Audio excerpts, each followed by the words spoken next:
এই দৃশ্যটা একটু খেয়াল করুন।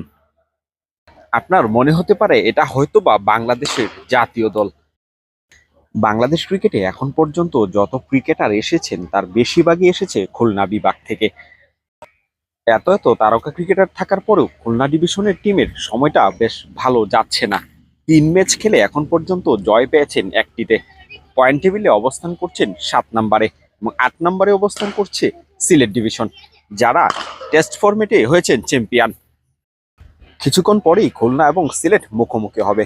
ইতিমধ্যে মাঠে চলে এসেছেন নুরুল হাসান সোহান, এনামুল হক বিজয়রা, এবং একে একে তাদের যে ব্যবহৃত মোবাইল ডিভাইস আছে সেগুলো জমা দিচ্ছেন একজন নির্দিষ্ট ব্যক্তির কাছে। প্রতিটা ম্যাচের আগেই মূলত একই দৃশ্য দেখা যায়।